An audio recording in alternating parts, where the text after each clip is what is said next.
Should be on now. Good evening.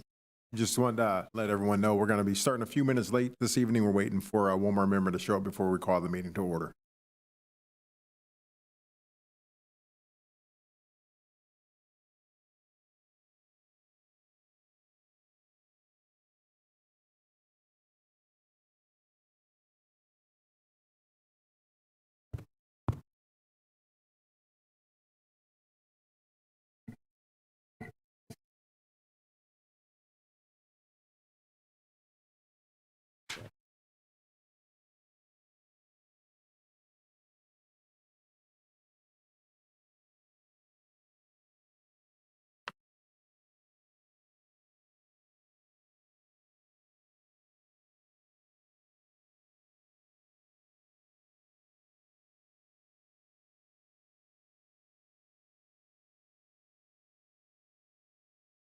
Thank you.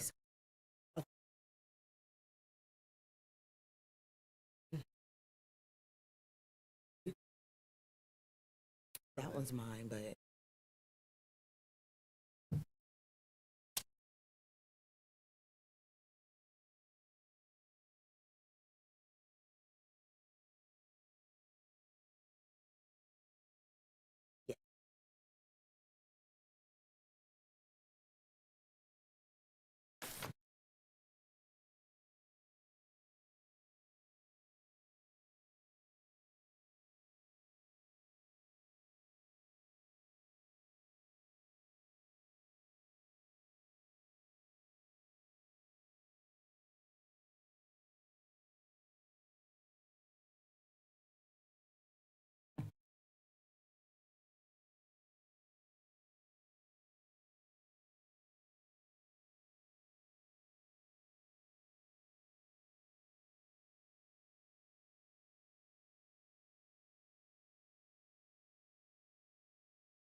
No.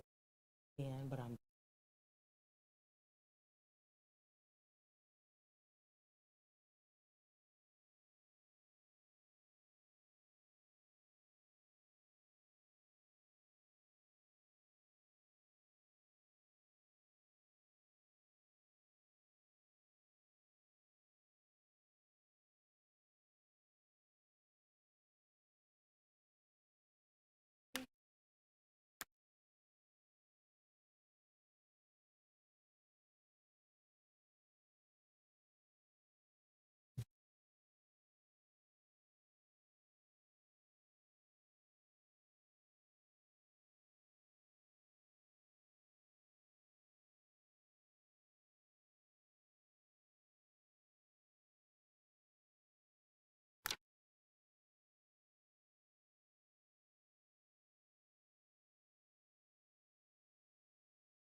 Are you ready? Thank you. Apologize for my tardiness. Good evening and welcome to the March 20th, 2025 meeting of the West Sacramento Planning Commission. Before we begin, will Commissioner Squires please lead us in the pledge?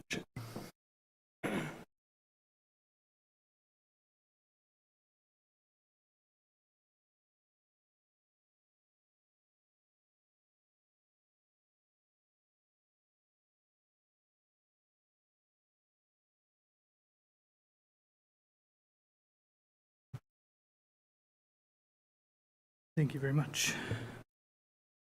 For item number 1, do we have any presentations by the public on matters not on the agenda within the jurisdiction of the commission? We do not at this time. All right, thank you. Item number 2, correspondence from the staff communication from the Planning Commission Secretary. Yes, good evening. A few things for you tonight. You should have a memo on item number 6, and then also public comment on item number 5. And then also the Liberty Project that Planning Commission approved back in January, it was appealed to the City Council, and that appeal was heard by the City Council on March 5th. The City Council denied the appeal and confirmed Planning Commission certification of the EIR and approval of the vesting map. The rest of the project's entitlements are scheduled for City Council consideration April 30th. And then lastly, joined by Alex Coker, he's filling in for the City Attorney's office tonight. All right, thank you very much. All right, and item number 3, disclosure of ex parte communications. None? All right. Item number 4, a public hearing regarding a conditional use permit and design review for a proposed Starbucks cafe and drive-through at 2270 Lake Washington Boulevard.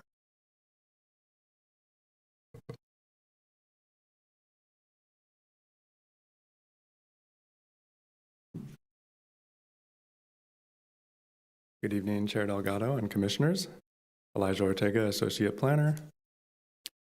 Item number 4 tonight is consideration of a conditional use permit for a new Starbucks cafe and drive-through in the Westbridge Plaza Shopping Center.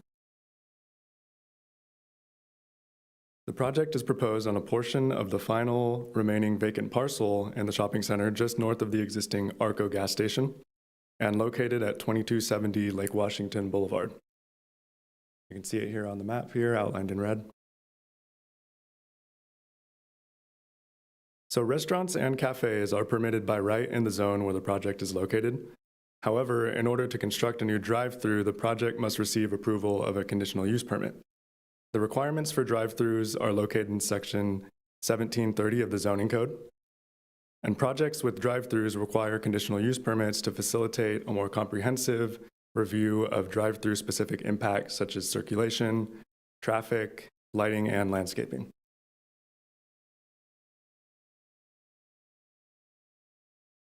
So here's an image of the site plan. With regards to circulation, the city's traffic engineer conducted a comprehensive review of the double-loaded 18-vehicle drive-through queuing solution and concluded that the plan adequately addresses the anticipated level of vehicle traffic for the project. Project components that were included as a result of staff's review include directional wayfinding pavement arrows, crosswalk markings at the access to the trash enclosure, sidewalk curb ramps with truncated domes at the project driveway, and a stop pavement graphic at the exit of the property.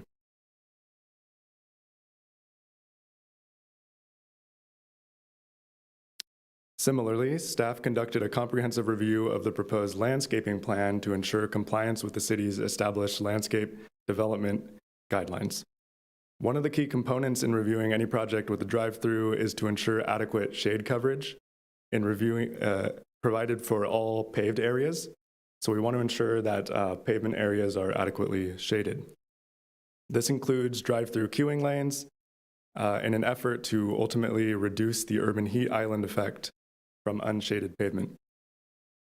The project will provide for 17 trees, which, when fully mature, will provide that adequate shade coverage for the drive-through lanes, outdoor customer seating area, and parking lot. As a condition of approval, the drive-through lanes are also required to be paved with concrete versus asphalt to help further reduce heat reflection at the project.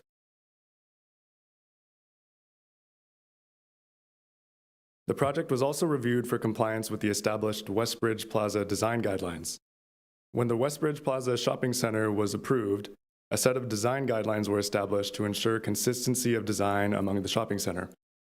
Key elements of the design guidelines include building designs in the Creole style, with features such as earth and clay tone facade colors, wrought iron fixtures and accents, wood or brick facade accents, roof cornices, faux windows, and a standard trash enclosure design.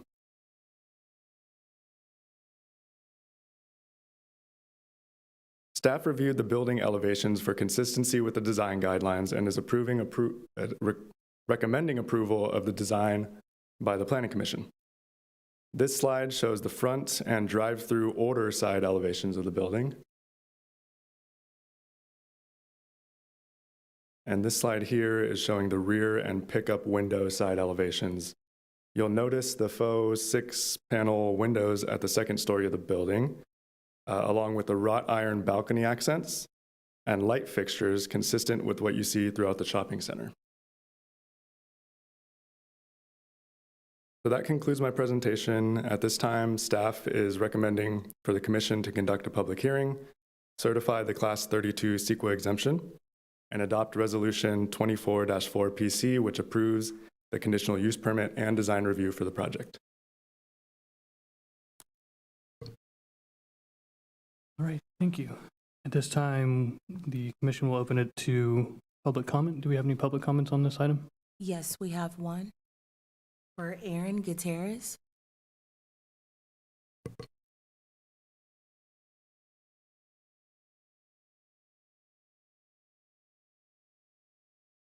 Good evening. I'm with Valerio Architects, the AOR that's designing and submitted this package, and I'm here to answer any questions that you may have on the design aspects or the site. I would also like to let you know that Starbucks is very excited for this project, to be serving this. All right, thank you. Commissioners, are there any questions? Mr. Gutierrez? Just looking at the design, the building, I guess I'm having difficulty seeing the Creole influence in the design outside of the wrought iron along the outside windows there. Yes, the brick and the faux windows that you can see on the elevations, those were incorporated in coordination with our client to meet a prototype building that would serve square footage to make operation, especially levels. These were the comments that were provided, and these are the design aspects that our client was comfortable with this community. Is there additional design items building it? I'm just having difficulty seeing, based on the presentation, the Creole influence or style that's in with the rest of the development there. Yeah, If I'm not mistaken, I'm not sure how many of the other buildings in that area actually have brick. I think the quotations are doing some heavy lifting there, but it does look quite similar to the AMPM and Arco Station that are currently in that location. Yeah, I brought it up on the map. Oh, okay. Oh, yeah, you followed up. Yeah, I can. Smart. Just to provide some context, I mean, like I said, I think the quotes are doing some very heavy lifting there, but in terms of consistency, I would say it's quite consistent.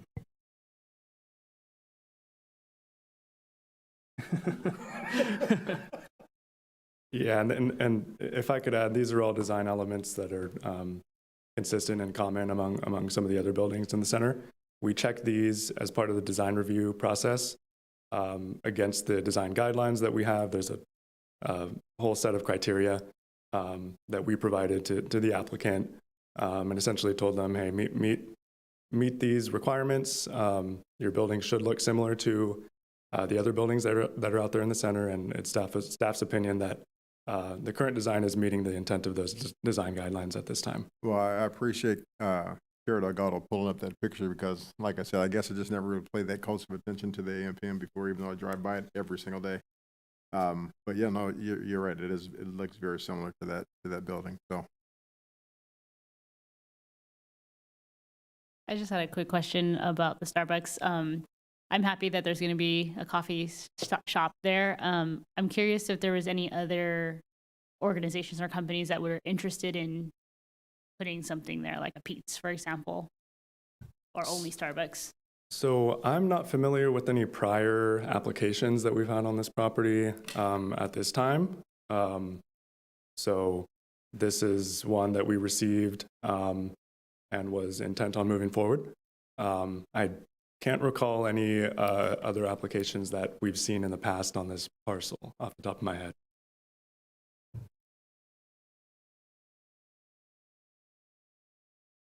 All right, and I just want to clarify something for the record.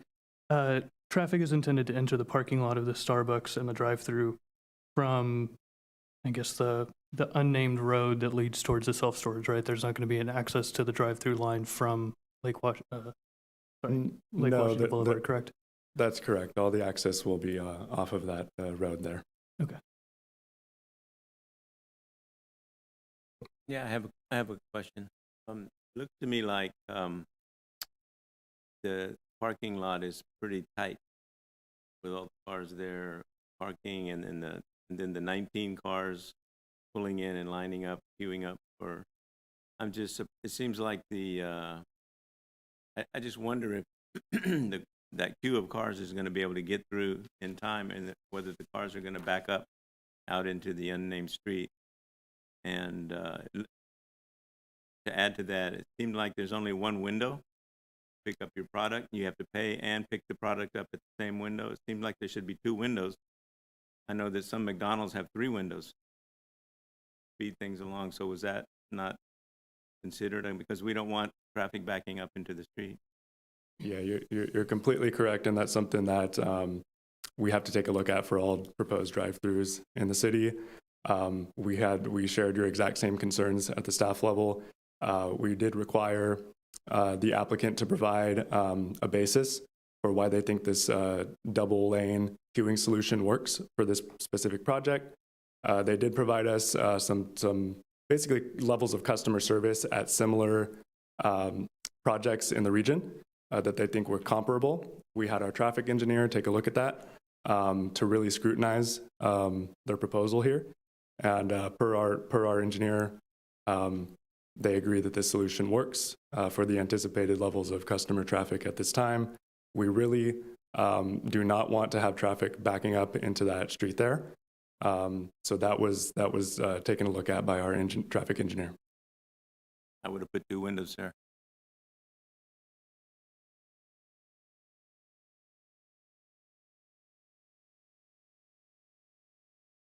Sorry, Mr. Gutierrez, Sorry. do you mind approaching the microphone? Thank you. Yes, thank you. So I've been working with Starbucks for about 4 years, and this building type, shape, placement of the window, order point is pretty similar in standard with most prototypical, which is ideal condition, Starbucks operations. There is one window.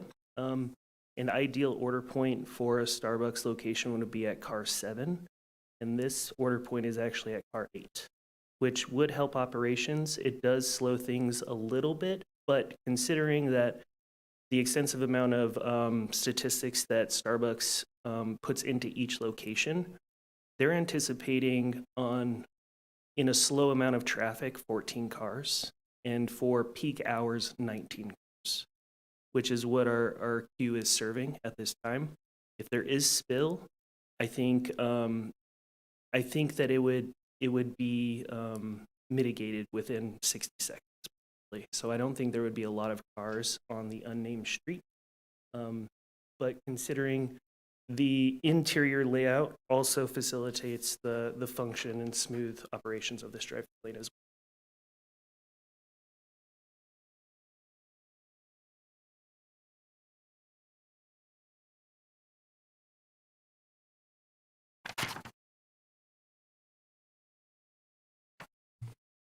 All right, are there any other commission questions or concerns at this time? No? All right, then do we have a motion on this item?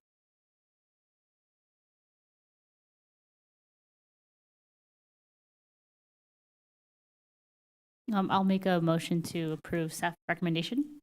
All right, and do we have a Commission- second? Commissioners, Sorry, yes. so are you done with the public hearing? Yes, sorry. The Okay. public hearing is now closed, and we will proceed to motion. Okay, do you mind taking that one more time? I'll make the motion to approve staff's recommendation. All right. All in favor? Aye. Aye. Any opposed? All right. Thank you very much. Any interested party may appeal the decision of the Planning Commission in this matter to the City Council by filing a written appeal with the city clerk within 15 days of tonight's action, and the appeal must be accompanied by the appropriate filing fee. Okay. Moving on to item number 5, a public hearing regarding the proposed tentative parcel map 5247 at 3071 Davis Road. Busy this evening.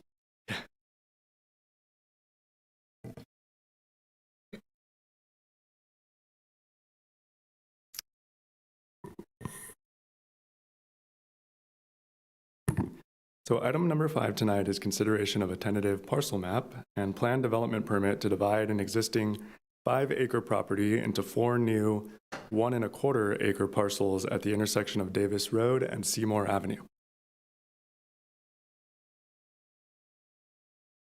So here is an aerial image of the property with the property lines outlined in red. And you'll notice that the property is currently vacant with the exception of the applicant's temporary trailer along Davis Road.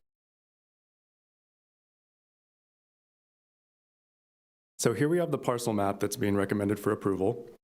First, you'll see the parcels are labeled in bold in the middle from parcel 1 in the top left to parcel 4 in the bottom right.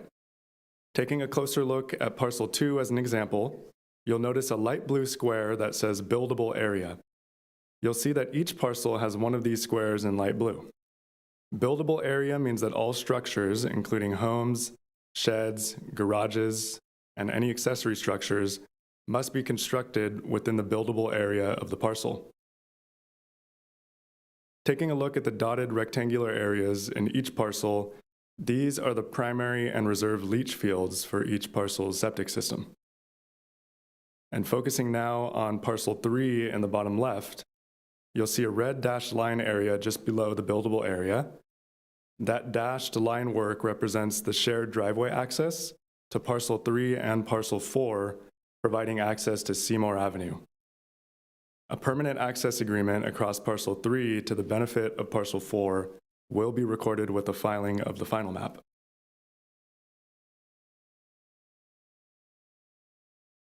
In order to divide a property in the rural estates zone to 1.25 acres, the Commission must approve a plan development or PD permit to approve the clustering of residences per Chapter 1708 of the Zoning Code.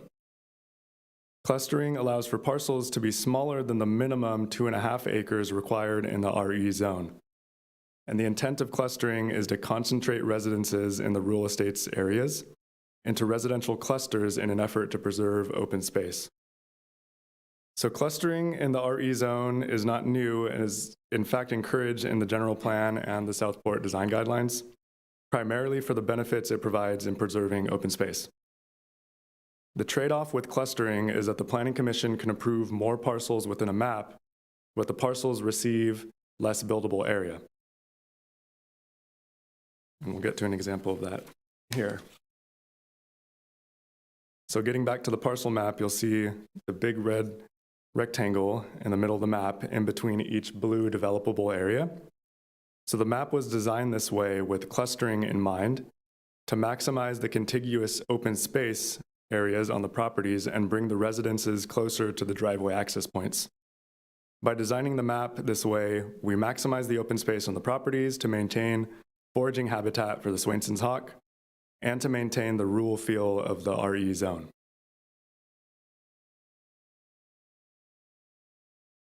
So we're going to move on to the conditions of approval.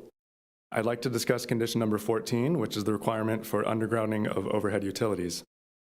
As you know, this is a standard requirement for all land divisions in the city, and it serves as a climate action resiliency measure due to the fact that overhead utilities lose power much more frequently during periods of extreme weather. As you know, undergrounding can be very expensive and can even get high enough to render smaller projects infeasible. At this time, the applicant has requested that the Planning Commission waive the undergrounding requirement due to the high costs. Staff has reviewed this request and has estimated the total cost of the undergrounding to be anywhere between $400,000 to $500,000. It is worth noting that there is precedent by this commission to require full undergrounding, or at a minimum, require installation of the protective sleeving for the future conduit along the project frontage.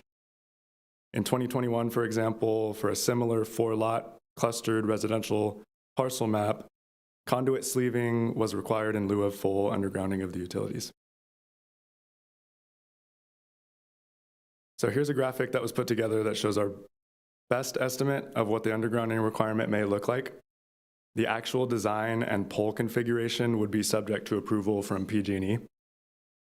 So you can see here, we've got the parcel outlined in red, and the undergrounding would require removal of at least 4 poles, indicated by the red X marks.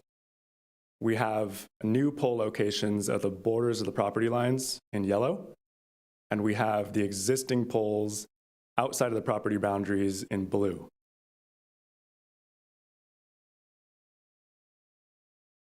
So here's the current pole configuration that would remain should the commission choose to grant the waiver. So you can see the poles here on Seymour Avenue as well as Davis Road. So that concludes my presentation at this time. Staff is recommending that the commission conduct a public hearing, certify the CEQA determination, and adopt Resolution 25-5 PC. Thank you. All right, thank you very much. At this time, the commission will open the forum to public comment. Do we have public comment on this item? Yes, we do. Johnny Zapara.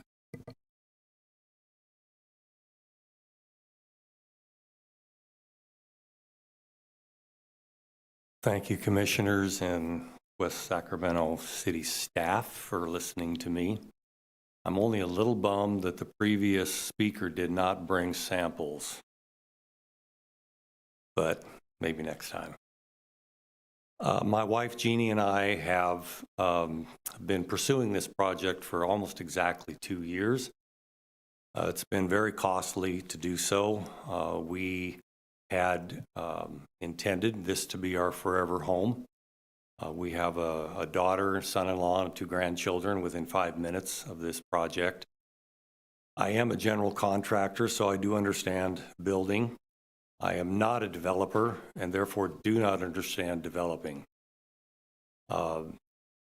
It's been an arduous process getting through Yolo County, which we have successfully done.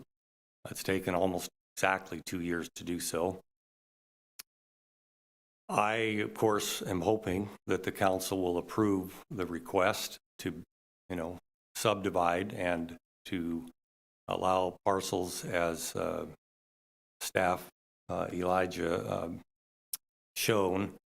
And I am requesting that the overhead utility poles not be required to go underground or even be moved. It's an extremely costly process, as he said, probably coming close to $500,000. There has been 2 of those poles that are existing that have been replaced just since we've acquired the property. And so I had a chance to talk to some of the PG&E installers, and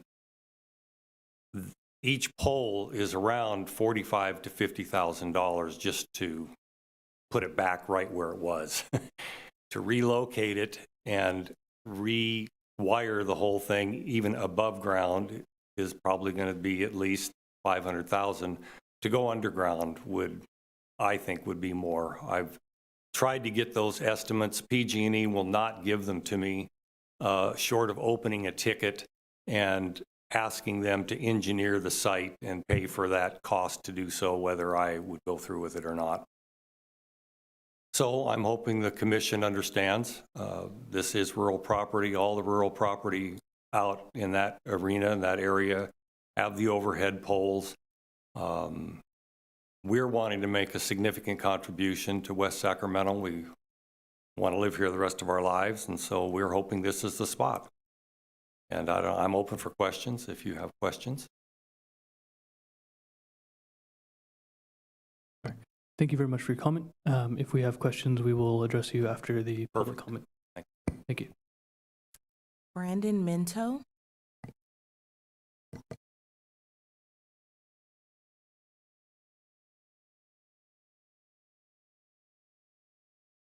How we doing? Good evening. Thank you so much for allowing the opportunity for us to come and comment today. I'm Brandon.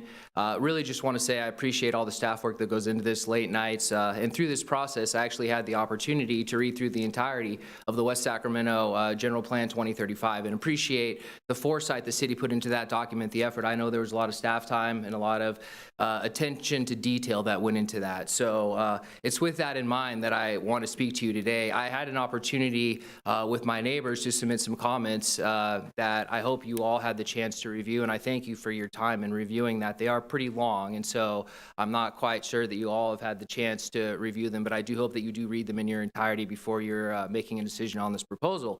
But a couple things that I just want to highlight within those comments, right? So this neighborhood, it's really unique. I moved there 3 years ago, in part because of the rural feel. I'm from Nevada City, and I like the open space dynamic, and so that was extremely attractive to me. And I did look up the zoning when I first purchased the home, and it's zoned as rural estates, which is clear in the general plan, 1 house per 2.5 acres. It doesn't mention any exemptions in the general plan. But if you do read the zoning ordinance, you can cluster. And so been going through that, been learning about it. But I think it's really important to note that in this neighborhood in particular, you're dealing with very old infrastructure, a lot of really old houses, but it's isolated. And so by that I mean Davis dead ends at Seymour. Seymour dead ends at the south.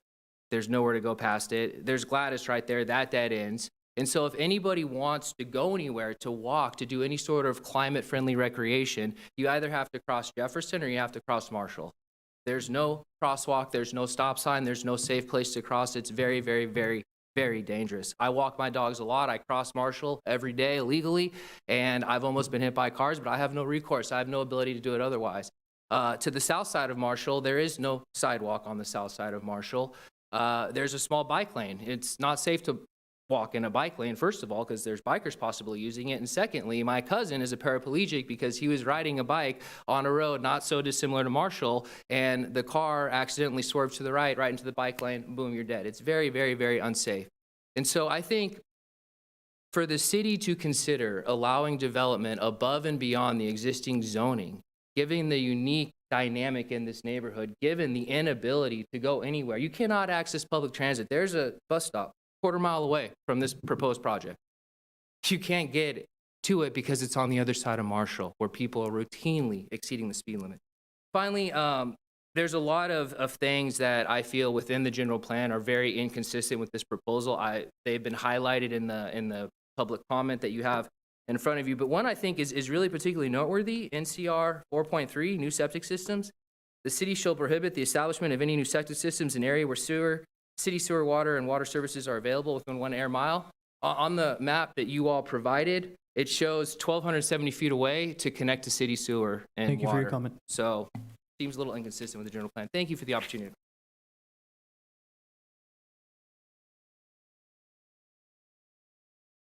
Candace Zonville.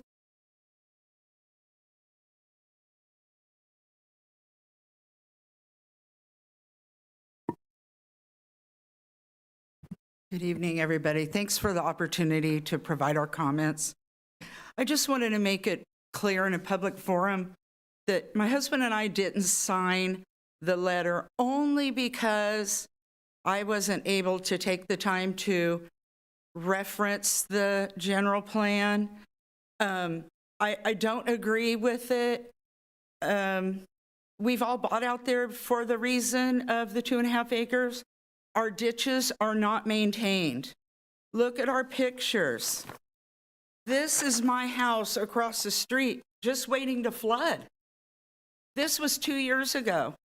My husband and I moved out of our house because the ground out there was so saturated and there's no way for it to go that our leach lines didn't work. We have serious, serious flooding problems. We need to work on our ditches and our infrastructure prior to clustering, that kind of stuff. And if you go back, I would love to see the one that showed a yellow dot on my property that I was not aware of.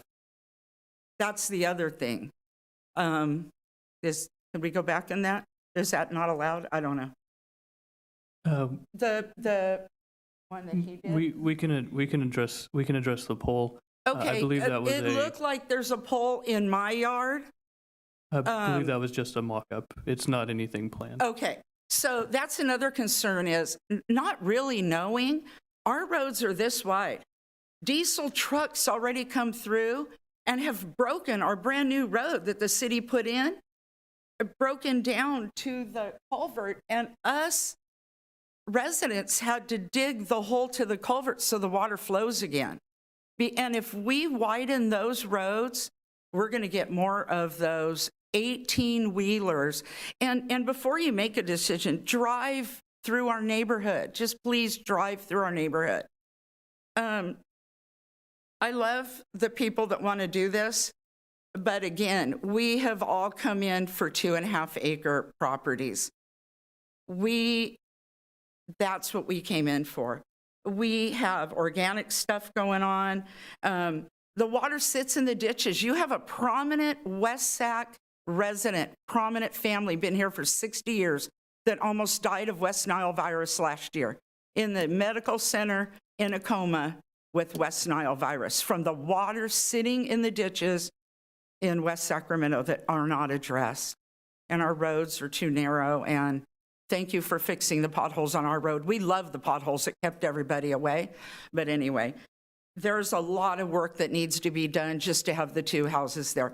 The water that'll drain off the 4 All right. will Thank you never very go much. out. Thank you so much. Thank you for your comment. Glenn Baldwin.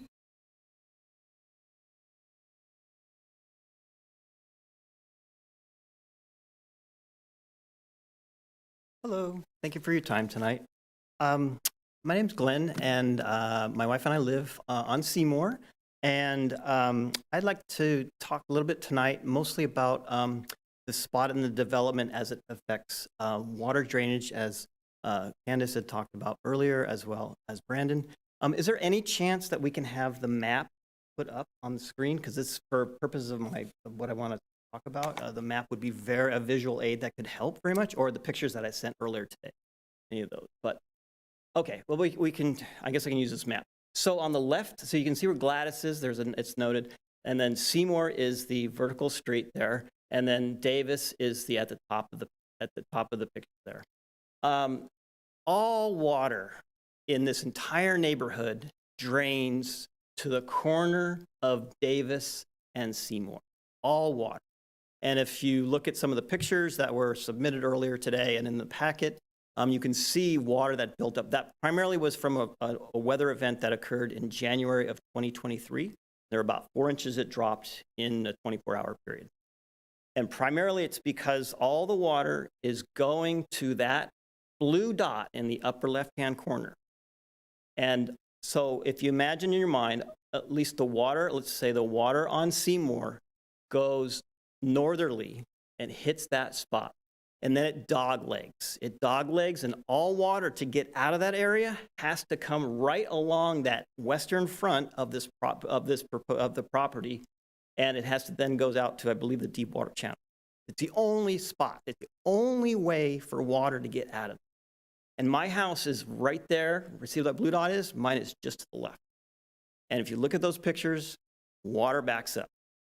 And with this proposed expansion of the road, I haven't seen anything regarding that drainage. If you take a look at it, it is filled with saplings and reeds, and it plugs up. And with the expansion of the road, I don't know what the plan is for that, but any more compaction, any more development right there is going to absolutely stop the water flow. And there's no way to get out. And my house is about 2 inches above the surface, and it's going to flow. and everybody else in that area will as well. Let's take a look at those pictures. It's really important to see that. And yeah, I kind of want to go back. I wanted to start by saying, like, I appreciate the property owner's intent. I think it's noble for them to take on this very difficult, arduous task of building their own home, and I respect that. But we all moved to this area because of the open space, and not just for humans. It's also for the wildlife that's there. It's also for the plants. It's for that. There's really important to have open space. And so we have that ordinance with the zoning that calls for rural estate to be 2.5. And it's just, it makes it a unique area. So thank you very much for your time. Thank you Please for your look at those comments. photos.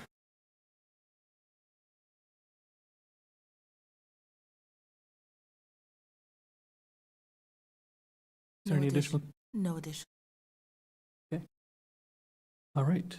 Thank you very much. At this time, I will close the public comment and bring it back to the commission for discussion, debate, questions for staff or the applicant.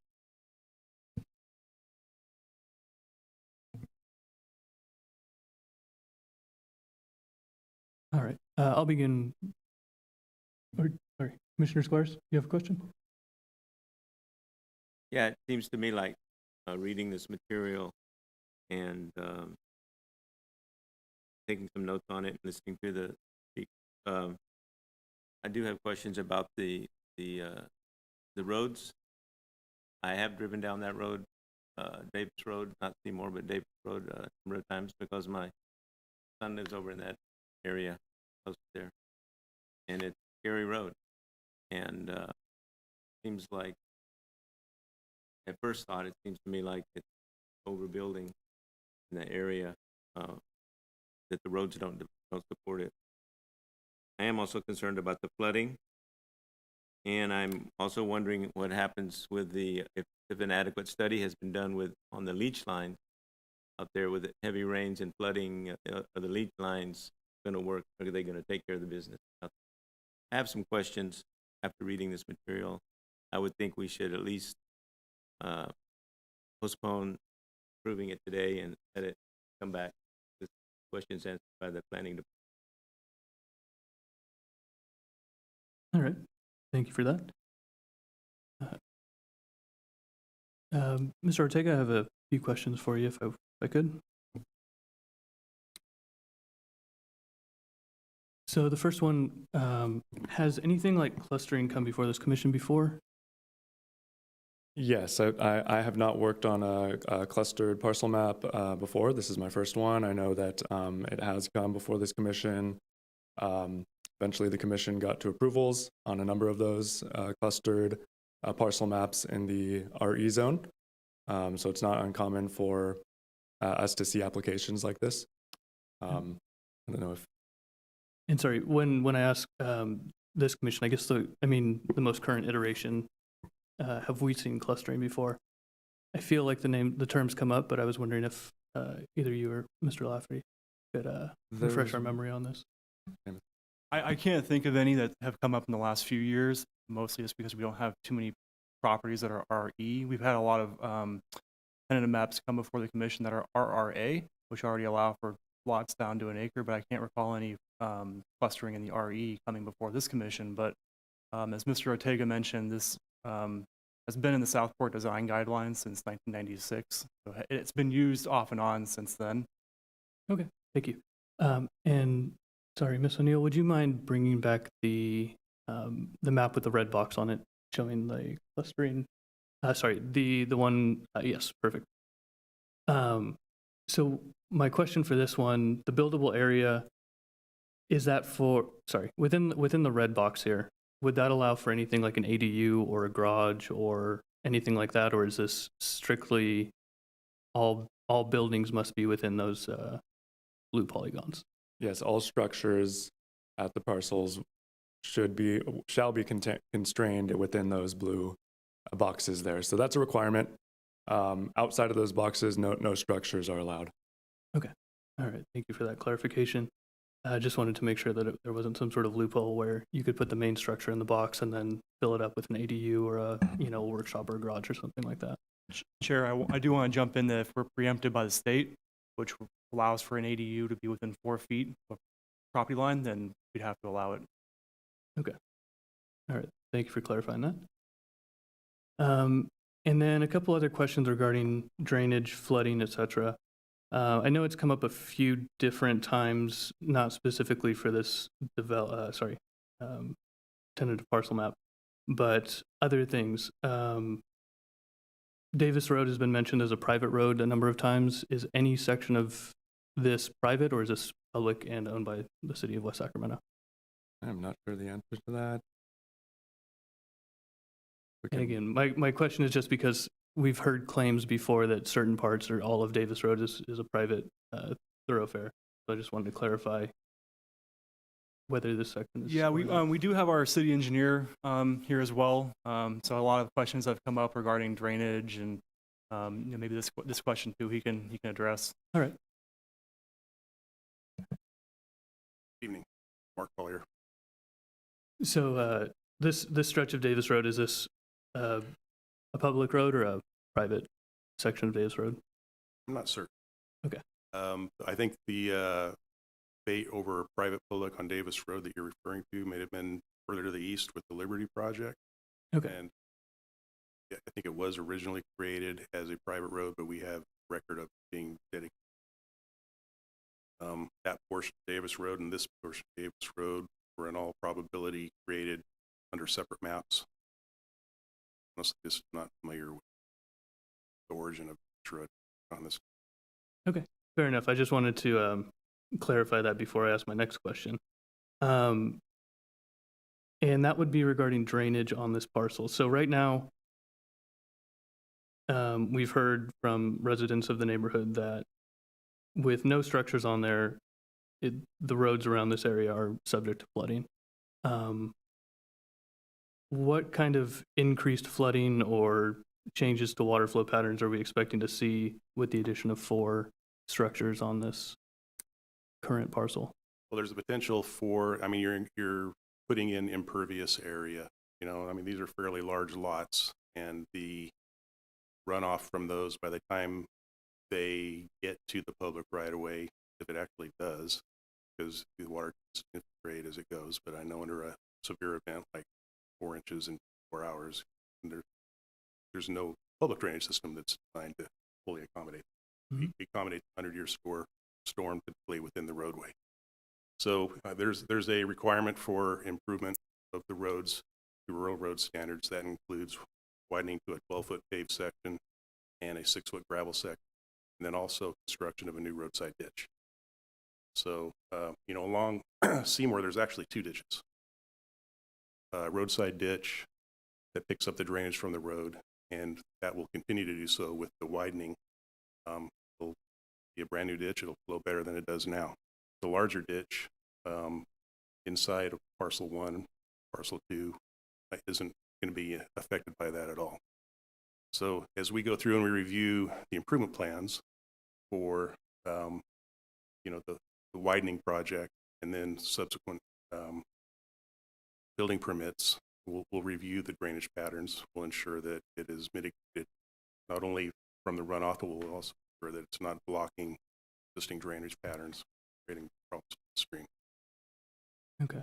And then when it comes to the road improvements, I noticed in the packet that it's currently intended right now that there won't be any tree removal, but I'm looking at some of these easement lines, and they seem to go either right through trees or, you know, on the opposite sides of trees. So why does this current map not indicate any need to remove trees in order to complete the intended improvements to the road and the improvements to the ditch? The trees you see at that location are outside of the right-of-way and outside of the area that will be improved. The red colored area is actually the limits of pavement widening. The yellow area is the roadside ditch. And then I believe the area is just the remainder of the right-of-way. So I don't think there are any trees that are in conflict with the proposed roadway widening improvements. Okay. All right. And then with regards to the open space, so again, just confirming that the intention of the city is that by placing the buildable areas for these 4 locations, that we do retain space for, you said Swainson's Hawk specifically, but it should also continue to give the open space feel of the currently vacant parcel. That's correct. All right, I think that, and sorry, I guess I'll finish up with one more question. Without this plan development overlay that we're discussing right now, the parcel owner would be able to split it into 2 lots, correct? And remain within the 2.5 acre minimum, correct? That's correct. Without input from the planning commission. Well, the split would still require approval of the map. Okay. But it would not require a PD permit. Okay. So yes, it's a 5 acre parcel, so 2.5. Okay. And then, so the difference between these, 2 parcels, which again, we would have to approve the split, but nothing beyond that. And 4 potential structures, what are we looking at in terms of difference in traffic, drainage, all that kind of stuff? Well, I mean, you're doubling the density. So, 2 residences as opposed to 4. Okay. Specifically on the traffic and the drainage, I'd have to look to Mark to provide some context on those topics. Okay. And we've heard a few comments regarding 2.5 acres rural residential this evening. Rural estate, my mistake. I'm looking at the overhead here, and I see quite a few homes that look to be on much less than 2.5 acres. And then the zoning map, is there any sort of discrepancy here, or am I just not seeing, are there parcel boundaries that I'm not seeing here that are not obvious to me? So yeah, there's a lot of smaller parcels, obviously further north of Seymour Avenue, as well as down Gladys Avenue, that are on parcels within the RE zone, much smaller than 2.5, and actually smaller than 1.25. So that's not uncommon. Those, likely were part of maps that were done a long time ago. So I can't speak to any specifics of the neighborhood and kind of how the parcels were configured in this area. I'd have to take a look at the background on the maps. So. All right. So thank you very much, Ms. Ortega, Mark, for your responses. I think that does it for me right now. If I have more questions, I will be back up. I just have a couple, not necessarily comments, but I do recall that the issue of undergrounding came before this commission in particular, maybe about a year and a half ago or so, and I forget exactly what the exact circumstances of that project were. I can refresh your memory. Yeah, that's what I was going to ask. Somebody can refresh my memory on that, because I know there was. We went back and forth on that for a couple different meetings before we came to a determination. Yeah, so there was one that I recall that was in Southport, very similar. There was two existing homes on 2 different parcels. They were talking about swapping some property, reestablishing their lot lines, and we agreed to waive the requirement for them, if I'm correct. Do you recall that, Mr. Lafferty? I recall one of them, I believe it was on Davis Road, Mhm. but way on the eastern side where they had very little frontage. Mhm. But undergrounding would have required having to put up 2 new poles, and they worth it. And then the other time, I believe it was on Evergreen. It was a commercial property that they were, I believe, planning on splitting one on West Cap and one side entering on Evergreen. And for that, due to the commercial nature of it, we did require undergrounding. That was the DMV. Yes. Yeah, okay, I remember that one. My opinion is that this is much more similar to the previous one at Davis Road, where we're talking about removing 4 poles to potentially put up 4 more poles at considerable expense. So. Okay, but then I guess my next more or less comment is that there's already a provision in the RE portion zoning where it's permitted for 2.5 acre lots. And if there's nothing in that part of the plan there that allows for an exception, or is there a section of the zoning code that allows for an exception to be able to reduce in the residential estates or rural estates area from 2.5 down to a smaller lot size? Yes, there is. So that was covered on this slide here. It's actually zoning code section 1708. So this refers back to the clustering that we were discussing earlier. As Seamus mentioned, it's a long-standing concept that's in the Southport Framework Plan, General Plan, as well as the zoning code. Okay.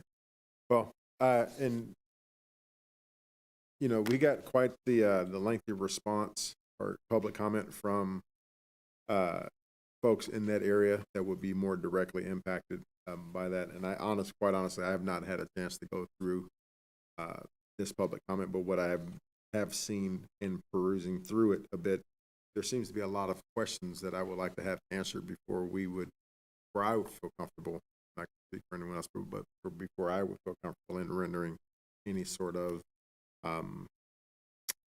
decision on this proposed project. And out of respect for the folks who took the time to compile this, I think would be a great service to the community too, if staff could go through this public comment and address some of the concerns that the residents of this area have brought up, to make sure that, hey, that so they know that we've taken into consideration these things, and whether or not, and demonstrate how this project falls either within or without some of the concerns that were addressed there, because it's quite extensive. Yeah, I think we've heard a lot of concerns about the drainage out there in this neighborhood. So if the commission wishes, staff can provide a written response at a future date. Yeah, I just want to make sure that we get, do our due diligence in addressing the concern for the residents of that area. I guess semi-residents, just quite a bit further away. But I don't want to, I just don't want to rush to any sort of a decision on this or any other project, without giving things the correct amount of thought and consideration that it deserves. All right. Are there any other questions or comments that the commission would like to make at this time?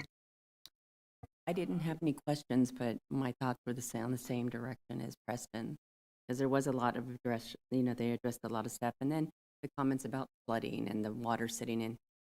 If the city knew I was just thinking in my head, if the city knew this stuff was happening out there, why would it take this before it would have been addressed?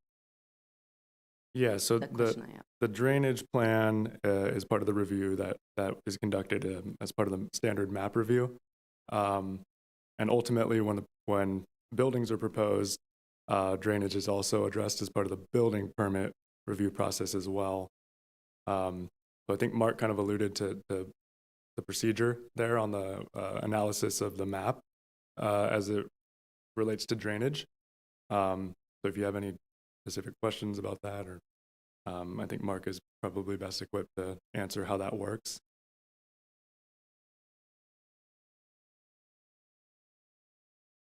All right. Commissioner Wong, did you have a comment? I agree with the commissioners that we probably should take some more time to read and review and consider. But I do have a question for the applicant. The decision between splitting with 2 parcels versus allowing or requesting for this clustering, is there a specific reason that you had?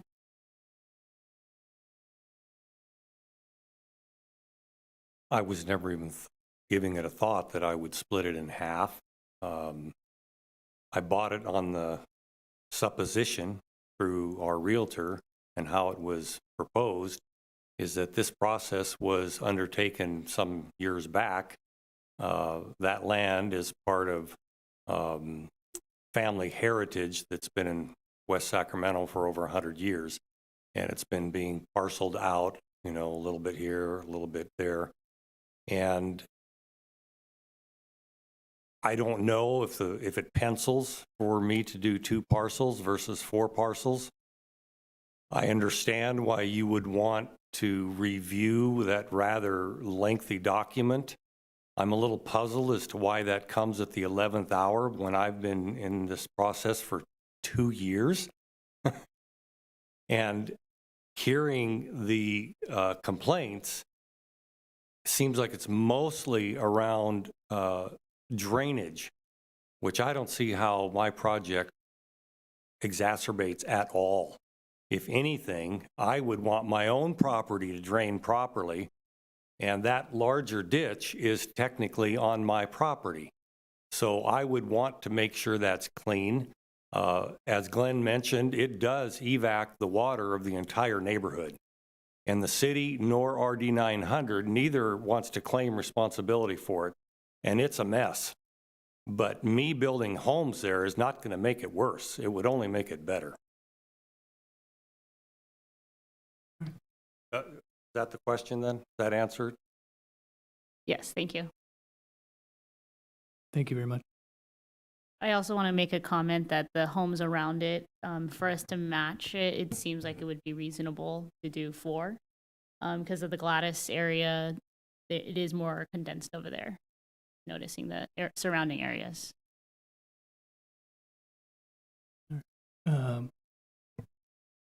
Yeah, I can understand that about the Gladys area. But I don't think the roads and the sidewalk, black sidewalk, so forth, support adding more, having more concentration there. Like Gladys, I mean, I think does Gladys have sidewalk and a curb? So Gladys is a lot more developed with the small lot. But Seymour, I'm not sure about Seymour, but I've driven on Davis. I mean, no, I've driven on Seymour, and it's very, it's lacking severely.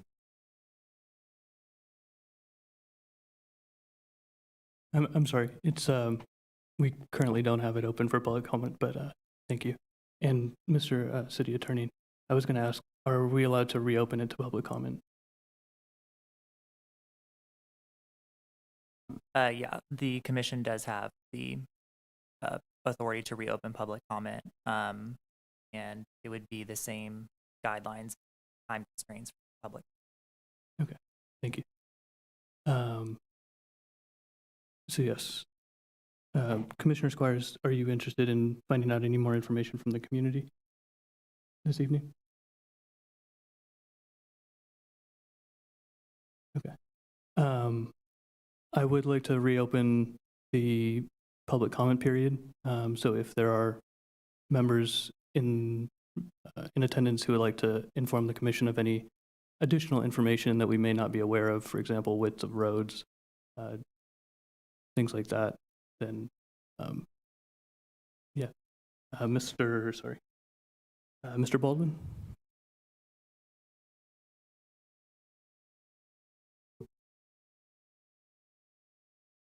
Thank you for your time. I would like to point out that there's a reference to Gladys, and it is a community adjacent to property where I farm. And Gladys is clustered, and the nature of the soil in our area has a very low perk. And Gladys, the homes on Gladys are always having trouble with their septic as well as their wells, the quality of the water, because they are so clustered, and the leach fields cannot properly drain, especially during the winter. So clustering in the area, not only is it a problem for the drainage that I mentioned earlier, the perk rate for the fields that leach field are very slow, and it does not, it backs up. So that's another reason why I think 2.5 is good, you can have that. I understand that they've made accommodations in this new plan for that, but it is exacerbates already a tough problem with too many wells, too many leach fields in a very small area. So clustering has already been done, you're right. There's an example of it, but I don't know how Gladys got approved. It's a one-way street and it dead ends. The emergency vehicles cannot turn around. They have to back up. So I don't know how it got approved. It was a long time. It was antiquated. So I don't think that is a fair comparison for what's happening with this proposal. Again, we support these folks doing this, but there's so many issues with clustering and putting this high density development there that I really wish that the commission would consider that. One last thing I'd like to say is when water backs up for the drainage, it goes currently into the property of the proposal right now. All water goes to that corner, and when it overflows, it goes into the field. If it gets developed, the water has, unless it can go in that channel, and that channel is so plugged up, it does not. So right now, because the field is there, all the excess water can go there. But once that parcel gets developed, the water will not have a place to go. It's going to come across the street into the west side of Seymour and get all the homes. Again, those pictures are indicative of what can happen with weather events we know are exacerbated. So thank you very much. Thank you. Mr. Minto?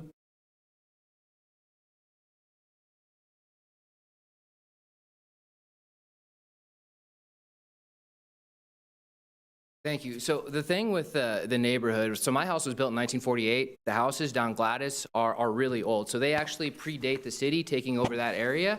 That's how that clustering has occurred. And so when the city took over, right, and they have their plan, they want to preserve that feeling of transition between the city into, out to Clarksburg, out Jefferson, into the rural areas. So that's why you have the real estate zoning. So using Gladys in that antiquated neighborhood that was built in the late 40s into 50s, in terms of the current zoning paradigm isn't really a good comparison, right? Because it's grandfathered in essentially. They would not allow that development to move forward today because, as Glenn said, right, like it's not up to the safety, to the sanitary codes that you all have today with respect to septic systems, with respect to wells and whatnot. So that's why you have that distinction with that particular neighbor.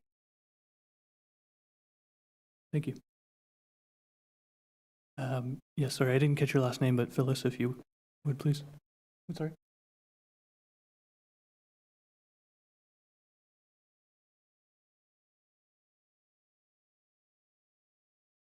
So in all this stuff, and we have talked to the neighbors we all visit. Johnny and I talked over a year ago about the widening of the road and more traffic and the ditches. And so all of us, including them, are suffering from the lack of maintenance on our ditches, which is a line item in our city bill. So the Zapatas are trying to do something.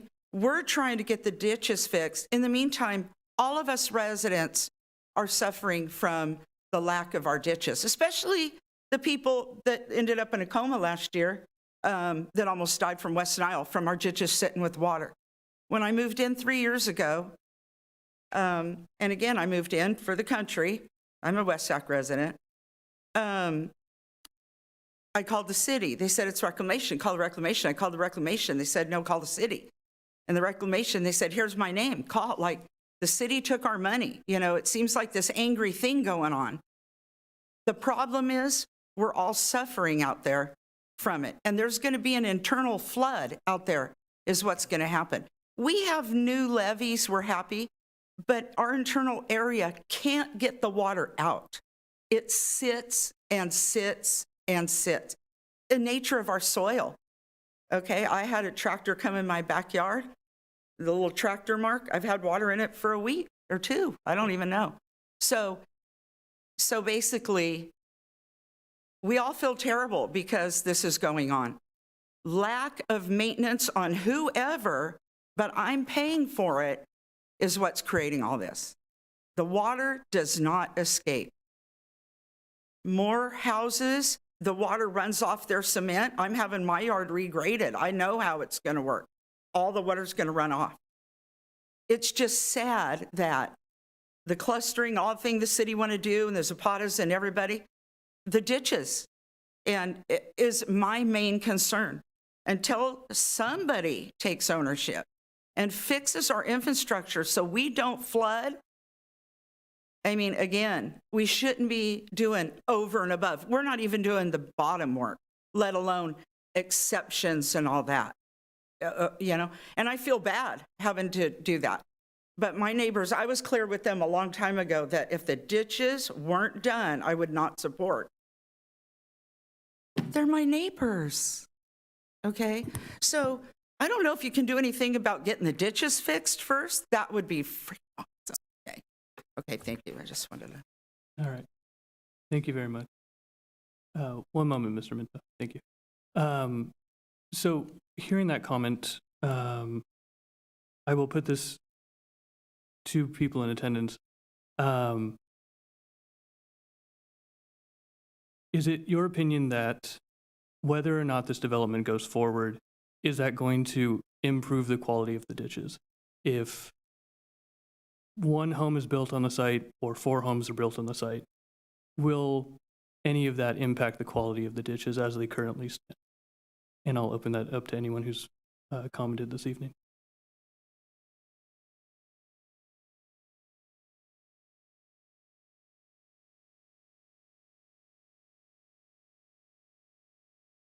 Thank you again for the opportunity to comment. So in the comments that were presented, when you get a chance to read through them, there's actually some interesting data points. So for example, a 2,000 square foot roof, it will collect and disperse 1,246 gallons of water per inch of rain. All right, so that's one 2,000 square foot roof. And so if you think about this parcel, it's currently an open 5-acre field, right? So when it rains, the vast majority of that water is collected on that field. It does not come into the drainage system that we have all been showing and talking about is flooding, right? So that property is absorbing that water. So when you develop it with 2 houses, you're having 2, right, presumably 2,000 square foot roofs that are then going to be evacuating 1,246 gallons of water per inch of rain into the drainage system, right? And so not only is that extra water, extra demand on the drainage system, it's less innate ability to absorb the water in that field, right? So it's a double whammy. So times that by 4, right, instead of by 2. And so then if you have 4 houses, you're quadrupling that problem essentially, right? So you're exponentially increasing the demand on the system, right, while at the same time diminishing the ability for that field to collect and absorb water. And so, like, respectfully, like, any development on that property is going to have an absolute impact on the drainage paradigm for that community. And if you go, please go out and drive in there and just look at it. And if you actually look at Seymour, where it's 15 feet wide, I was out there with my measuring tape measuring it, like, there's no room to expand it to any reasonable width, like, because right next to it's a drainage ditch on either side that are both full when it rains. On the west side, you would get all of the Seymour that's south of Davis draining on that side of it. And it drains Seymour, like, from the middle of the road, it goes half to the left, half to the right. So the road drains to both of the ditches. And they end on Gladys, where there's 2 storm drains that evacuate the entirety of Gladys Avenue. And, like, in the last winter when we had that epic rainstorm, like, there was nowhere for the water to evacuate. Literally, the storm drains were bumbling up. The street was completely flooded. I wish I would have taken a picture because it would have been in these comments, but for some reason I can't find the photo that I thought we took. Like the street was nearly impassable. Like without any development, there's a serious drainage issue, right? Like it's unreasonable to not recognize that putting a house, right, that's evacuating water, like people, you can't have water on a foundation, right? You can't have water on a patio. It doesn't get absorbed. It washes away. So you're literally transitioning the property from being able to absorb water to evacuating it. And it's not without significant consequence on this. Thank you. Okay. All right. And we'll have one last chance for public comment before we close it again. All right. Thank you. Then at this point, we will close the public comment on this item. Mr. Ortega, may have a question for you.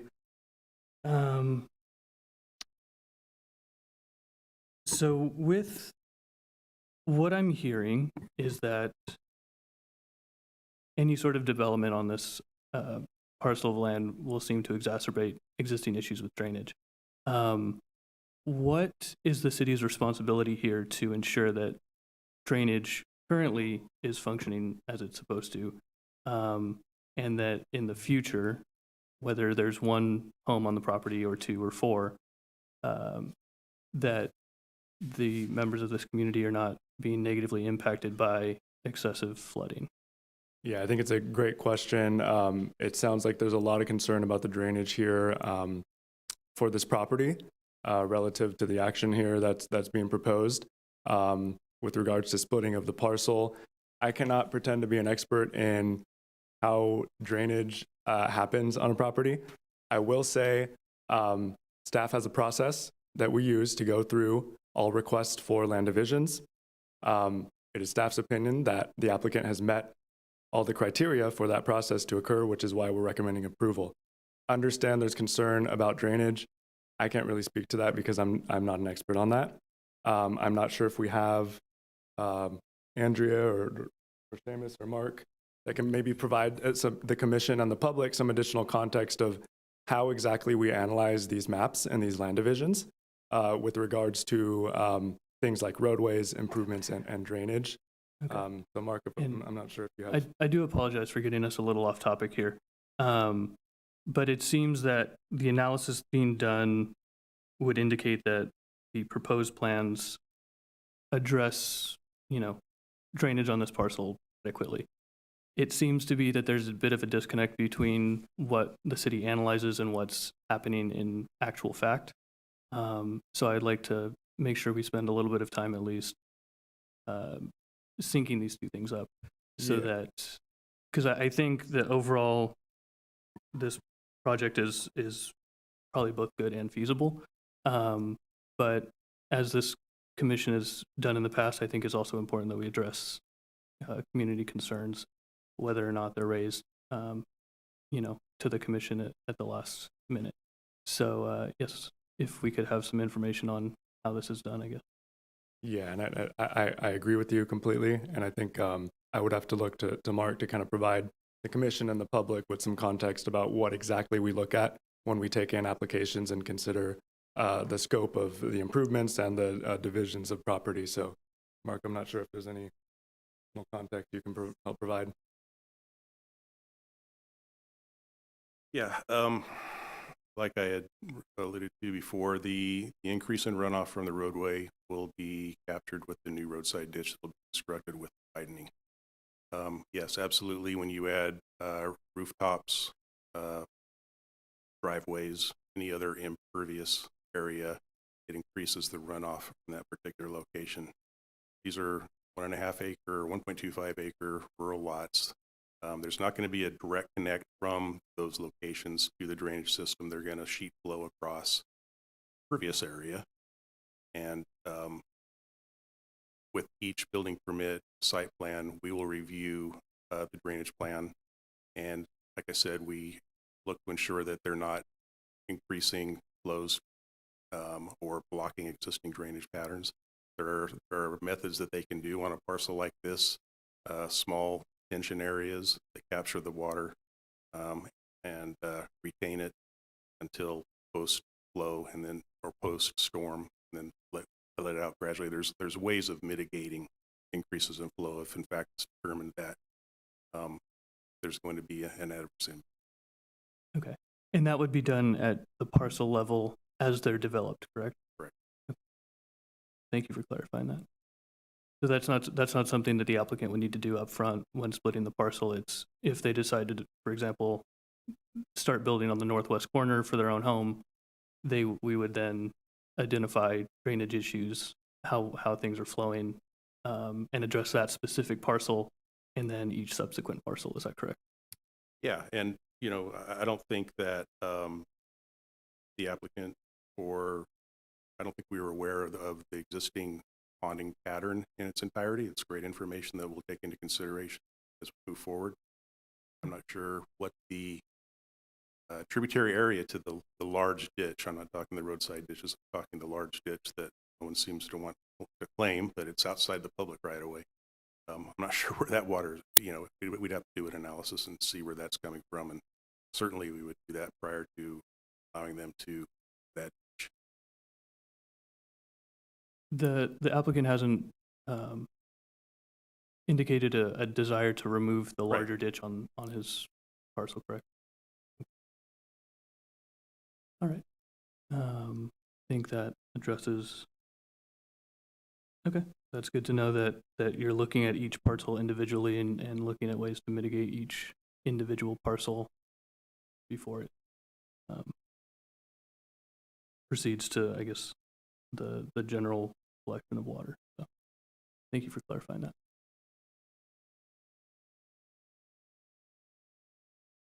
All right. Do we have any additional comments from Commission?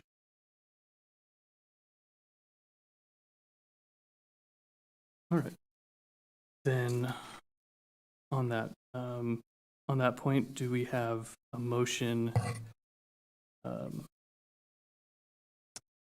Sorry, do we have a motion for item number 5, either to accept staff's recommendation or something else? Is the public closed? Yeah, I believe I closed the public hearing previously. Or sorry, I closed public comment, my mistake. Sorry.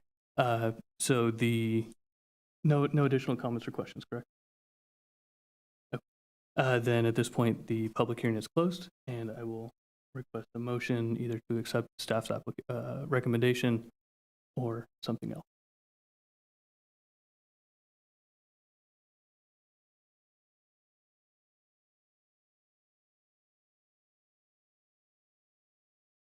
All right. I will move to accept staff's recommendation on item number 5. Do we have a second?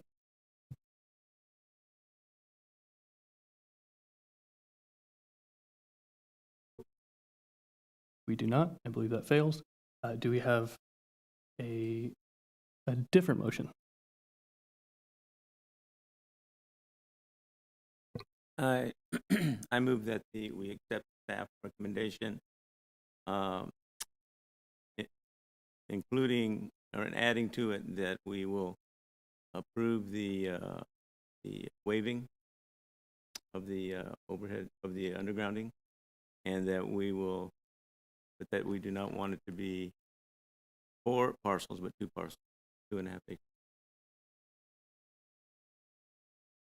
Okay. I believe that's not staff's recommendation, correct? No, it's not staff's recommendation. So if the Okay. commission would like to consider alternatives that are not recommended, we could continue this item to a date certain or uncertain. Yeah, so sorry. Commissioner Squires, could you please withdraw your motion? Okay, I withdraw. Thank you.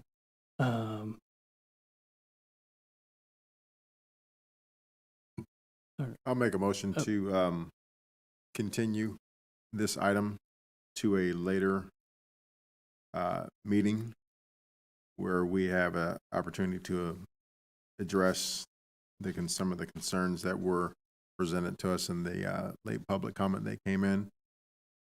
Because again, I want to make sure that we give everything its due process prior to approving or not approving. So my motion is to move this item to a future meeting. Okay. Do you have a specific meeting that you would like to do this at, or date uncertain? I'd leave that up to staff because I'm not sure how long. I want to make sure they have enough time to be able to address the concerns. So the next meeting would be April 17th. So 5 weeks away. Would that give staff adequate time to address Defer some to of these concerns? Mark and Elijah on that. Yeah, I think that would be adequate for staff at this time. we can take a look at what was discussed tonight and come back with some written responses. That'd be great. And just want to make this perfectly clear. I appreciate the work that staff has put in to bringing this forward to the commission at this point.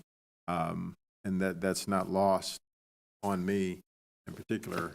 I know how much work goes in, you guys put into before you even bring things to the commission.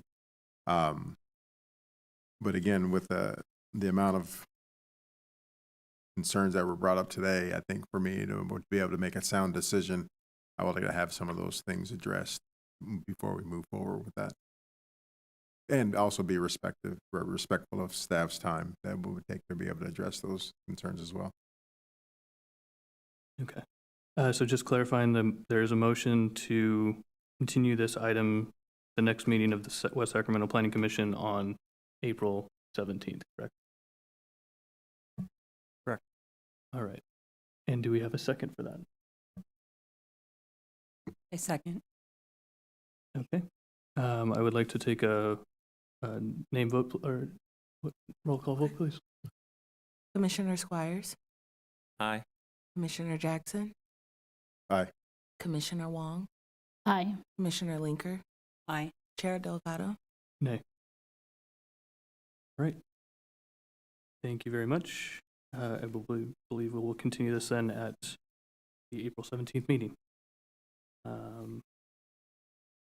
Okay, moving on to item number 6, public hearing regarding a conditional use permit for liquor sales at a proposed convenience site market ARCO at 45 15th Street.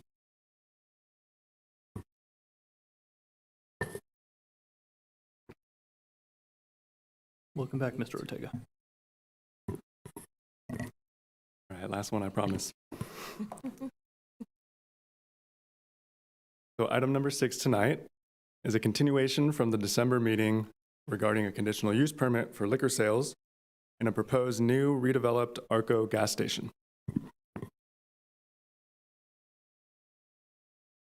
So as a refresher, here is the rendering of the redevelopment proposal.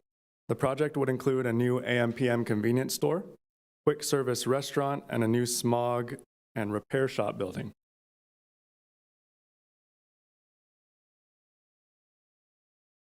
So at the prior meeting, staff recommended denial of the use permit due to the high volume of calls for service at nearby gas stations and convenience markets, and due to an existing overconcentration of alcohol retailers in the census tract. The commission requested additional information regarding which calls for service had alcohol as a contributing factor and asked for information regarding crime impacts at businesses that were granted new ABC licenses where they had not previously sold alcohol. After a review of the calls for service data maintained by the police department, it was determined that the incident codes are the only real way to glean information about whether or not alcohol was a contributing factor in a call for service. So at this time, we really don't have an organized way to sort through the data in that manner to find out which specific calls were alcohol related. It was also determined that this request is unique in that we really don't have many examples of convenience markets that were granted new ABC licenses where alcohol was not initially sold. For the majority of our convenience markets where alcohol is sold in the city, licenses were approved a long time ago and when the stores were initially first built, or the license was transferred from a different location. So in light of this investigation that was conducted by staff, and in close coordination with the police department, we did take a really comprehensive review of the application again, and staff is prepared to recommend approval of the use permit with specific conditions of approval geared towards ensuring a safe environment at the project and mitigating criminal activity.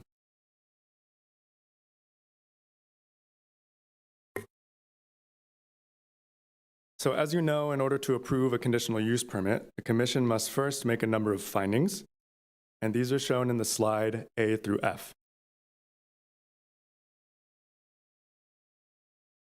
So finding C is the one in particular that I'd like us to take a little bit of a closer look at, related to public health and safety and the general welfare. So this finding is really the key to a decision on the use permit for this project. So after a review again of the application, it is staff's opinion that the conditions of approval that are being proposed will serve to mitigate the potential adverse impacts of liquor sales on the public health and safety and general welfare of the community.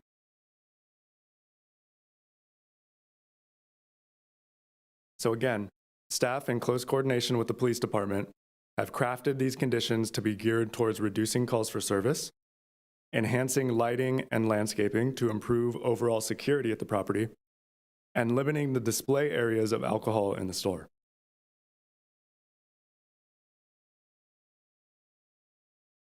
So here's a floor plan of the proposed convenience market. It's typical of what you see in any other run-of-the-mill AM/PM branded convenience market. As a condition of approval, though, only 3 cooler doors would be allowed to contain alcoholic beverages. So you can see those in orange at the top of the page. The doors are also required to be closed and locked at 10 p.m. because no alcohol sales will be permitted past that time. Additionally, all wine and liquor must be stored and displayed behind the cashier's counter in the area outlined in red.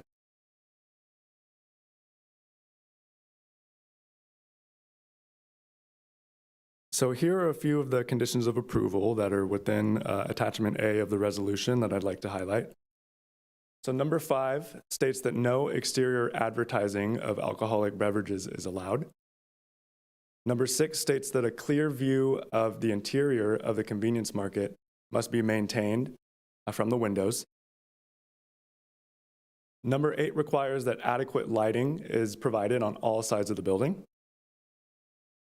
Number 9 requires that the site layout be reviewed by a certified third-party consultant for crime prevention through environmental design principles. So this is actually a professional standard, and consultants can get certified in what we call CEPDED principles and review of CEPDED site plans. So this is a requirement that would require the applicant, as part of the building permit submittal, to provide a memo from a certified third-party consultant stating that, in their opinion, the site plan is meeting these crime prevention criteria. Number 17 requires that beer, hard seltzers, and malt beverages are to be sold in pre-packed multi-unit quantities only. So no single sales of cans. Oftentimes, this means that these products are sold in 3 or 4 quantities or greater. Number 18 requires that wine is sold by the bottle only. Number 29 requires that liquor is sold at 375 milliliters and above. And number 10 is a condition that's relatively new. And this is something that came about as internal discussions were occurring with the police department. What this does is it allows the community development director and the police chief to visit the property 1 year after the opening date of the project and to review again the conditions of approval and identify any recurring problems that may be happening at the project. If problems are identified, this condition allows the Planning Commission to reconsider the use permit and to take a closer look at the conditions, basically to figure out, is this working? Is there something that we need to dial back? Or is there something additional that might be required to address any concerns at the property?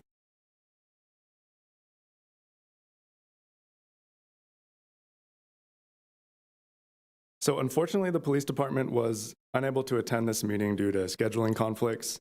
However, you all should have received a memo tonight from the police chief affirming the department's recommendation for approval of the use permit for the reasons I previously mentioned, and due to the strong conditions of approval. Lastly, I do want to mention that staff is continuing to work internally to further refine the city's review of applications for alcohol sales like this one that require a conditional use permit as well as a PCN from the city council. And one of the major changes that we're talking about right now is to allow projects like this that are essentially requiring planning commission and city council review to be elevated directly to the city council to allow the council then to consider both the use permit and the PCN at one time. We think this allows the council to have a more comprehensive analysis of the whole of the project. So that's something we're discussing right now internally on moving forward with these kind of applications in the future. We're also looking to amend the city's administrative policy. So that's an internal staff policy that requires the police department to look at alcohol-related criminal activity. And we're looking potentially to change the scope of that to just criminal activity in light of some of the difficulties with the calls for service data we found in trying to distinguish which calls are alcohol-induced or have alcohol as a contributing factor. We found that to be quite difficult, so we're going to take a look at that and how that process occurs internally. So at this time, staff is recommending that the Planning Commission conduct a public hearing, adopt Resolution 25-6 PC, approving the conditional use permit with the proposed conditions of approval, and to certify the Class 32 CEQA exemption. Thank you. All right. Thank you very much for your presentation. And on that note, are there any requests for comment? Yes, we have one. Pete Tobin.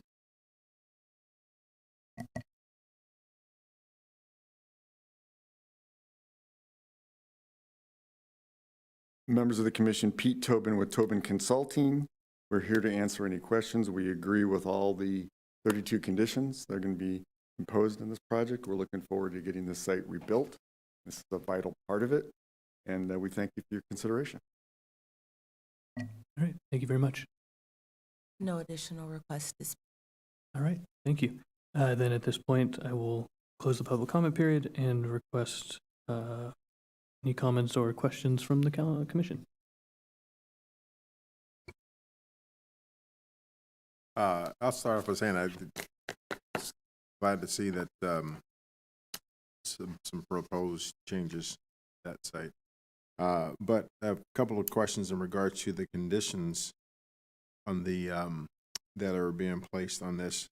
Number one, or the first question is, are the number of permits, alcohol permits in this area, this census tract, high due to the high number of restaurants in the area, or how is that determined? Because if I'm just if I go off my mental math, I think I can only think of 3 or 4 establishments that sell alcohol. I guess would probably be the Chevron, then the liquor store next across from there. 7-Eleven? The 7-Eleven, yeah, and the 7-Eleven in that area. Yeah, it's a great question. So, when we take a look at overconcentration, that's a term within the alcoholic beverage code of the state of California. It's a function of the number of licenses per capita. Mm-hmm. So it really takes into consideration how many people are living in a census tract area. So currently it looks like I've got a list here. I think we've got 6 off-sale licenses. So in other words, businesses that are allowed to sell either beer or wine, or beer, wine, and liquor to be taken off the property to be consumed at home. So there's 6 active licenses that ABC has on file within this census tract. They then check that against the population. And that's how we get to these determinations of overconcentrated or not overconcentrated. Okay. So then seeing the map here, then I guess we would throw the barn in that census tract area as well.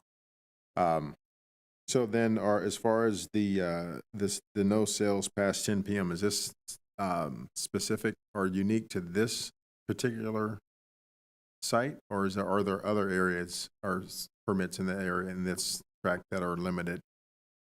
So that condition would be specific to this specific business. So the conditional use permit process, as well as the ABC permit process, allows the governing jurisdiction to take a look at the situation occurring in the neighborhood and to propose specific conditions that are specific just to the business. We took a look at this property. We took a look at the proximity to the residences there very close by. And it's staff and the police department's opinion that this is an appropriate condition. So then, which then that just answers my last question. So the conditions being proposed are unique to this particular site? That's correct. Okay.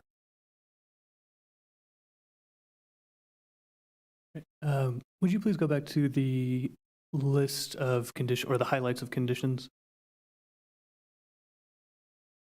No, thank you. Item number 10, condition number 10. 1 year from opening, CDD director and police chief shall visit the property to ensure compliance and identify recurring problems. What is the city going to do to document recurring problems? How do we determine recurring problems? Because I would like that defined before we do an inspection of a site and determine, oh, you haven't lived up to this. Like the Yeah, that's a- commission has asked in the past to provide us with data, so we would like to make sure that the city is prepared to provide data on that. That's a great question. We're still working that out with the police department, quite honestly. Again, this is a situation where it's been quite a while since we've dealt with a new application for an ABC license type like this. So we're really trying to take a closer look at how the city process occurs and what the criteria are. I will say, that'll be a part of the process here. Is really working together internally with the police department to define what we're looking at with this condition. Because my understanding is this is a fairly unique condition that we may not have implemented in the past, correct? That's correct. This, as far as I understand, this would be the first time. Okay. So as a first-time condition, I think it's right that the city make sure that we're documenting properly and completely any recurring problems, and that the applicant be allowed to address them appropriately, and that any finding be presented to the commission and city council with solid data. Okay, and I think, is that something that we could work into a motion? Yeah, thanks, Elijah. Through the chair, hi, I'm Andrea Aus. I'm the Director of Community Development. I did want to address and add on to what Elijah said, just to a reminder that all of the conditions of approval here tonight, if they are approved, if there are violations within the first year, would typically go through our code enforcement process. And that code enforcement process is highly tracked through our permit tracking system and is, often utilized by our code enforcement officers. And if there are repeated violations of these conditions or other, say, property maintenance or nuisance conditions in the code, then it would go through the code enforcement process. This particular condition would simply be, I'll call it a belt and suspenders method of ensuring that the conditions of our approval are maintained, and that if there are recurring problems within that first year, that the police chief and the community development director would then be able to address it at a higher level than what the code enforcement system typically would provide, and that process. Perfect. Thank you very much for clarifying that information. I just had one question. If I remember correctly, the conditional use permit allowed for beer and wine sales, and the difference here is that we're allowing the sale of liquor. Is that right? For the conditional use permit, or is it for the ABC license? So the way it works is if the applicant was requesting to sell just beer and wine in the convenience market, a conditional use permit would not be required. That would be permitted. The applicant is requesting to add liquor to the sales, thus triggering the conditional use permit. So I guess my second question would be for conditions of approval 17 and 18, curious why there's a limitation in that part, because they could otherwise sell it without the conditional use permit. Yeah, that's correct. So, any application for a conditional use permit allows staff to take a comprehensive look at the entirety of the project. So given the conversations with the police department, we believe that this is warranted. And when conditions like this come up, it tends to be because single serve alcohol is most likely to be consumed either illegally on premises or if someone's walking around, right? And that the idea is that by limiting the sales of individual servings, we are able to, at least theoretically, prevent public intoxication and people drinking nearby or within the neighborhood or in their vehicles, correct? I think generally that's the idea. And it essentially cuts down on nuisance consumption. Okay. Fair enough. Not to be devil's advocate, but, you know, they could purchase one and drink it in the parking lot, or purchase four and drink all four in the parking lot. That's something to consider too. Just something I'm thinking about. Yeah, and I will say these conditions were crafted. We took a look at what other jurisdictions are doing. We took a look at kind of the standard conditions that ABC applies to different license scenarios. So this one is a fairly common one. And we have heard from the applicant that they have agreed to all of them. Yeah.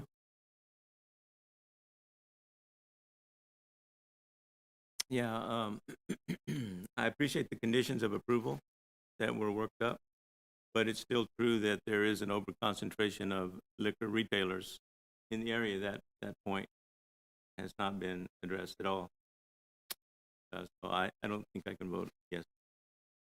So that's correct. And I want to be clear about the distinction here between what the Planning Commission is considering versus what the City Council will ultimately consider with the PCN. So your comment sounds like it would be something that is within the scope of the City Council to review related to the ABC overconcentration. What the Commission is primarily tasked with reviewing are the findings. Right. So I feel like I cannot personally, in good conscience, approve item C, that the use will not be adverse to public health, safety, or the general welfare. I want to make that statement. Okay. Because of the overconcentration. Right. Thank you, Commissioner Squires. Any additional comment, questions for city staff? The applicant? No? All right. I didn't forget. At this time, we will close the public hearing and bring it back to the commission for a motion.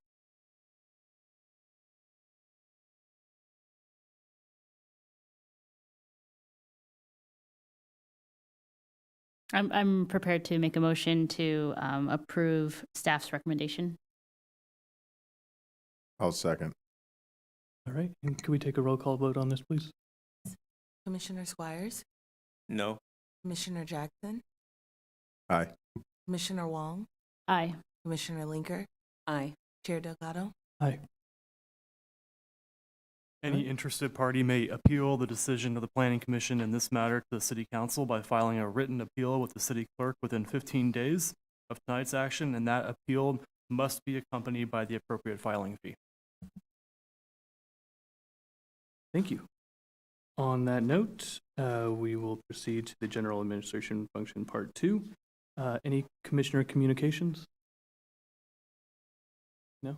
I would like to thank city staff and the police department for revisiting this item and addressing, I think, what were valid concerns brought up by the Planning Commission at the previous time we discussed this.